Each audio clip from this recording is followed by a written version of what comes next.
Hello everyone, my name is Amar Kadale और आप देख रहे हैं बोधी ब्लेंडेड लर्निंग। आज हम लोग ऑर्गेनाइजेशन ऑफ कॉमर्स का 4th चैप्टर देख रहे थे जिसका नाम है बिजनेस सर्विसेज। बिजनेस सर्विसेज का हम लोगों ने ऑलरेडी बैंकिंग सिस्टम का पूरा वीडियो बना के डाला हुआ है। आपने शायद वो देखा ही होगा, नहीं देखा तो देख लीजिए। बट आज मैं आपको बताने वाला हूँ एक स्टोरी जो है इंश्योरेंस। आपको बुक में तो वहाँ पे दिया हुआ है इंश्योरेंस क्या है, उसके प्रिंसिपल्स क्या है, फंक्शंस क्या है, टाइप्स क्या है, ये सब चीज़ें वहाँ पे दी हुई है। जो चीज़ नहीं दी हुई चलिए मैं आज आपके साथ वो शेयर करता हूँ। तो इंश्योरेंस शुरू कैसे हुआ?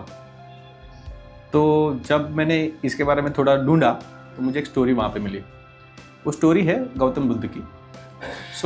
एक गांव था। उस गांव में जैसे हमारी मूवीज़ में दिखाया जाता है एक खुशहाल परिवार, जहाँ पे एक हस्बैंड, वाइफ और 2 बच्चे खुशहाल ज़िंदगी जी रहे। अपने छोटे से घर में वो खुश है, मज़े से रह रहे, सब अच्छे से चल रहा है। रोज़ सुबह उठ के वो हस्बैंड जो है, उसका पति खेत में जा रहा है, खेत में काम कर रहा है, शाम को घर पे आ रहा है। घर पे आते वक्त उसके बीवी और उसके बच्चे उसकी राह देख रहे हैं। आने के बाद अच्छे से खाना खा रहे हैं, बच्चे पढ़ाई कर रहे हैं और शाम को खुशहाल ज़िंदगी के साथ सोते हुए नए दिन की शुरुआत के लिए वापस तैयार हो रहे हैं। ये सब अच्छे से चल रहा था, लेकिन एक दिन ऐसे होता है कि जैसे हमारी मूवीज़ में कुछ ना कुछ ट्विस्ट आता है, ये स्टोरी में भी ट्विस्ट आएगा कि एक दिन हस्बैंड काम के लिए चला जाता है और खेत में काम करते करते अचानक से उसका ध्यान नहीं रहता है, वो अपने काम में खोया हुआ रहता है। तभी आके उसको एक सांप डस लेता है। सांप बहुत जहरीला था, घर दूर रहता है खेत से, तो घर तक आते आते उस आदमी की मौत हो जाती है। बहुत सारा पूरा का पूरा गाँव दुखी हो जाता है। ये खुशहाल परिवार था और एक खुशहाल परिवार में जो सबसे कमाने वाला व्यक्ति था, एक ही था, उसकी अभी डेथ हो गई है। बीबी बहुत ज़्यादा रोने लगती है कि हमने किसी का क्या बिगाड़ा है और मेरे साथ ही ऐसे क्यों हुआ। वो किसी भी हालत में अपने पति को मरा हुआ नहीं समझ रही है, रोती जा रही है कि नहीं ये कभी ना कभी ज़िंदा होगा करके। लोग उसको समझा रहे हैं, बच्चे रो रहे हैं, लोग भी रो रहे हैं, क्योंकि अभी ये जो छोटे छोटे बच्चे हैं इनका ख्याल कौन रखेगा और इस घर का देखभाल कौन करेगा और इनका भी कैसे होगा। बीवी उस पति को जो अंतिम विदाई, मतलब उसको अग्नि दी जाती है, वो देने के लिए बिल्कुल रेडी नहीं होती और किसी को परमिशन नहीं दे रही है। लोग परेशान हैं कि अभी इसका अंतिम संस्कार तो करना पड़ेगा। बीवी रोने का और उस रुकने का नाम ही नहीं ले रही, बच्चे रो रहे। अभी इसमें इनको समझाएगा कैसे और कौन समझाएगा? इतने में एक आदमी बोलता है कि हमारे गाँव में, बाजू के गाँव में भगवान गौतम बुद्ध आए हुए, शायद वो हमें इस हाल का जो अभी परिस्थिति है उसका समाधान ज़रूर दे देंगे। हम लोग सब उनके पास चले जाते हैं। वो औरत, उसके बच्चे और बाकी गांव के कुछ जो जानकार बड़े बुजुर्ग लोग हैं, वो उसको लेके भगवान गौतम बुद्ध के पास जाते हैं।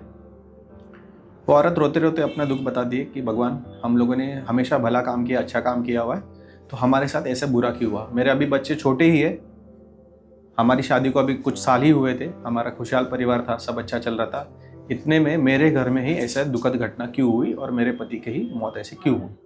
आप कुछ भी कीजिए और मेरे पति को जिंदा कीजिए। भगवान बुद्ध उसको बोलते हैं कि ठीक है, मैं मेरी कोशिश करूंगा पूरी की पूरी, लेकिन उसके लिए तुम्हें एक काम करना पड़ेगा। वो औरत बोलती है कि आप जो बोलेंगे वो काम करने के लिए मैं रेडी हूँ, लेकिन आपको मुझे मेरे पति को जिंदा करके देना होगा। भगवान बुद्ध बोलते हैं ठीक है, वो मैं बाद में देखता हूँ, लेकिन पहले आपको जो मैं काम बोल रहा हूँ वो आप करके आ जाइए। बोलती बताइए क्या करना है? तो वो औरत को बताते हैं कि आप आपके गांव में जाइए और गांव में मुझे 1 कटोरी चावल लेके आना है। तो बोलती ठीक है, अभी जाती हूँ, उसमें कौन सी बड़ी बात है, मुझे चावल तो कोई भी दे देगा। बोलती रुको रुको, चावल आपको ना आपके घर से लाने हैं, ऐसे घर से लाने हैं जिस घर में कभी किसी की मृत्यु ही ना हुई हो। बोलती ठीक है, मैं अभी जाती हूँ और लेके आती हूँ। वो गाँव बहुत बड़ा था, 1000 घर थे उस गाँव में। वो पहले घर में गई, उनको बोली कि मुझे क्या आप 1 कटोरी चावल दे सकते हो? तो बोलते अरे हाँ, क्यों नहीं, अभी ला के दे दूँ।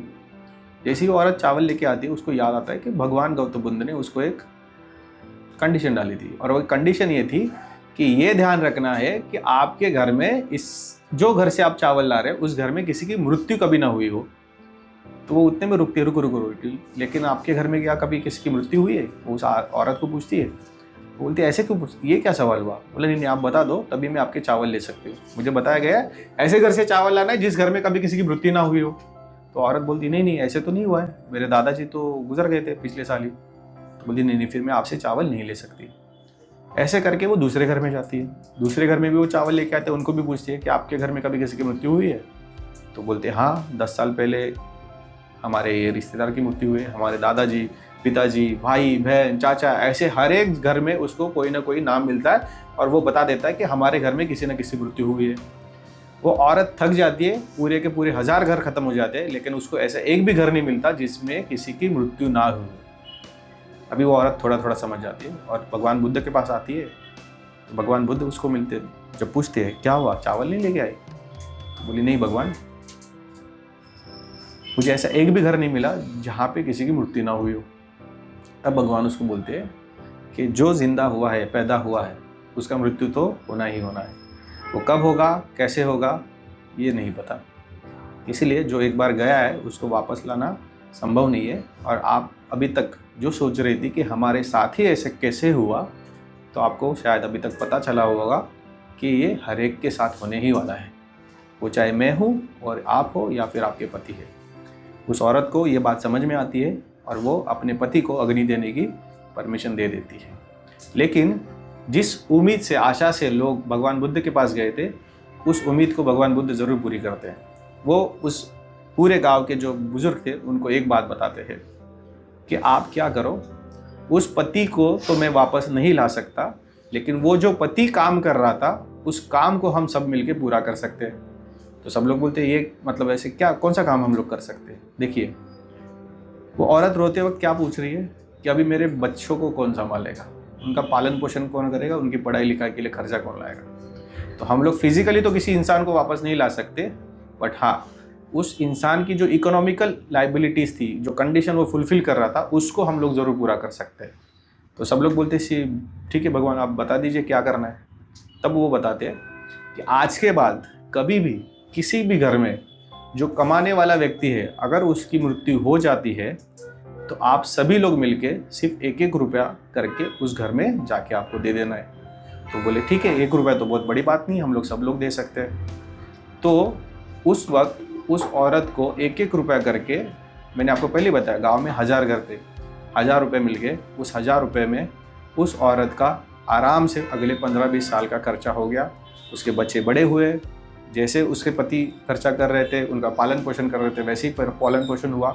और उस गांव में वो कंडीशन उस दिन से लागू पड़ी कि जब कभी भी कोई भी घर का कमाने वाला व्यक्ति अगर उसकी मृत्यु हो जाती है तो हर एक घर उस घर में जाके 1-1 रुपया देगा।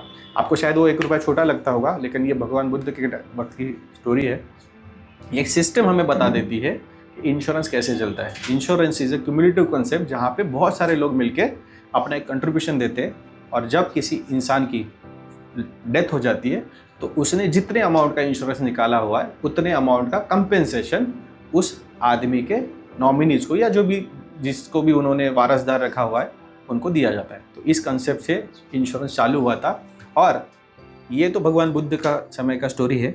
आपको और एक बता देता हूँ कि सबसे पहले कंपनी कहाँ पे चालू हुई थी इंश्योरेंस की। ये तो कंसेप्ट हुआ, ये कुछ कंडीशंस के तहत एक चालू हुआ, सिस्टम हुआ, लेकिन सबसे पहली कंपनी चालू हुई थी इंग्लैंड में जिसका नाम है लॉर्ड्स ऑफ लंदन। वो स्टोरी कैसे चालू हुई वो भी बता देता हूँ कि उस वक्त या आज भी ज़्यादा से ज़्यादा जो व्यापार होता है वो कहाँ से होता है, समुद्र के रास्ते से होता है। तो अभी तो हम लोग बहुत एडवांस हो चुके हैं, लेकिन पहले ऐसे हुआ करता था कि समुद्र में अगर कोई नाव जा रही है जो सामान लेके जा रही है तो चांसेस बहुत ज़्यादा हुआ करते थे कि नाव अगर तूफान आ जाता है तो नाव डूब सकती थी। तो अगर मान लो किसी एक इंसान का पूरा सामान, बिजनेसमैन का अगर उसके ऊपर है और नाव डूब जाती है तो उसका बहुत बड़ा नुकसान हो जाता था, वो फिर से कभी उस नुकसान से उभर नहीं पाता था। तब उन लोगों ने मिलकर भी यही किया कि जब कभी भी कोई नाव जा रही है तो हम लोग सब मिलके कुछ एक अमाउंट बाजू में रखेंगे।